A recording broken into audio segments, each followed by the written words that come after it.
Rémi Lange m'a fait l'amitié de me montrer en avant-première son nouveau long-métrage, Aboubacar et moi.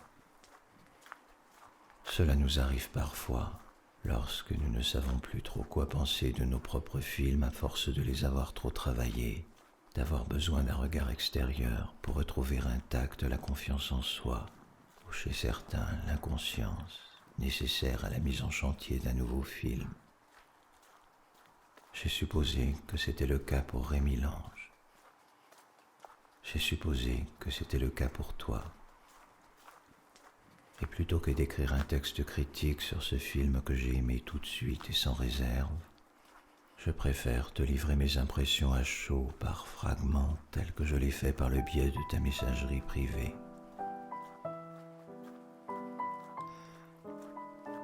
Jubilatoire et plein d'une finesse et d'une maîtrise qui m'a séduit d'autant plus qu'elle n'a rien d'ostentatoire. Elle passerait presque inaperçue.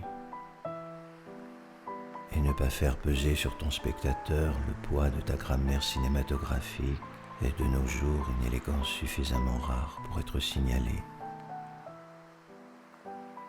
Ce qui me plaît, c'est d'abord cette façon que tu as d'éviter tous les pièges de ton sujet, si tant est qu'un film en est un de sujet. Le confinement, avec les ressassements narcissiques de tous les écrivains ou cinéastes qui s'imaginent que la dérisoire occupation de leur quotidien intéresse qui que ce soit. La rencontre avec un migrant dont on sait peu de choses. À quoi bon redire ce qu'on devine?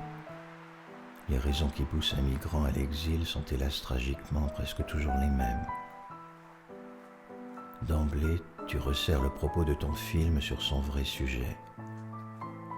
La rencontre entre deux personnes du même sexe, mais pas de la même sexualité. Deux sociocultures en apparence inconciliables. Deux désirs qui ne peuvent se rejoindre dans autre chose qu'une fraternité poignante, mais sans issue amoureuse. La confrontation parfois très drôle entre deux altérités qui peinent à se comprendre. Ton film est une variation très contemporaine, très nerveuse sur le thème de l'amour impossible, ou plutôt du désir impossible, mais d'un impossible vécu malgré tout au quotidien. Cela m'a fait penser à cette phrase d'Hervé Guibert dans son livre Les aventures singulières. Dans cette impossibilité d'amour, il y aura quand même eu un peu d'amour. Morder, Romer ou Cassavetes que tu cites bien sûr, mais avec une façon très personnelle de te les approprier sans les copier ou pire, les singer comme certains le font. L'incompréhension, voire parfois le rejet de certains migrants face à notre façon de vivre est un thème que tu n'hésites pas à aborder frontalement, ce qui n'est pas si courant dans notre cinéma. La drôlerie, le charme et la poésie de ton interprétation à la Buster Keaton. Ta façon unique de choisir une histoire casse-gueule et une thématique convenue pour en faire quelque chose d'inédit et de gracieux. Tu nous offres un regard frais et d'une souveraine délicatesse sur ce qu'on croyait avoir vu 1000 fois. Grave sans être lourd, c'est la qualité principale de ton film. La fin de ton film me fait penser à cette phrase de Lacan. Le silence est aussi une parole. La relation entre les deux personnages n'est pas statique. Elle évolue, parfois imperceptiblement.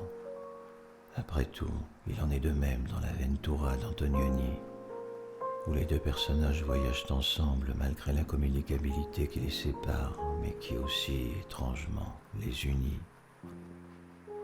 Chantal Akerman pensait que contrairement aux spectateurs qui apprécient de ne pas voir le temps passer, un film doit faire éprouver à son public le temps qui passe. Tes deux personnages d'Aboubacar et moi doivent en passer par le vide et le statisme apparent de leur relation pour accéder à ce qui fait tout le prix de ton film. Cette façon que tu as d'évoquer un sujet sans le traiter. de provoquer chez ton spectateur une émotion avec cette suspension du jugement moral qui est le signe de la maturité et de la sagesse d'un vrai cinéaste. Bien à toi, François Zabaleta.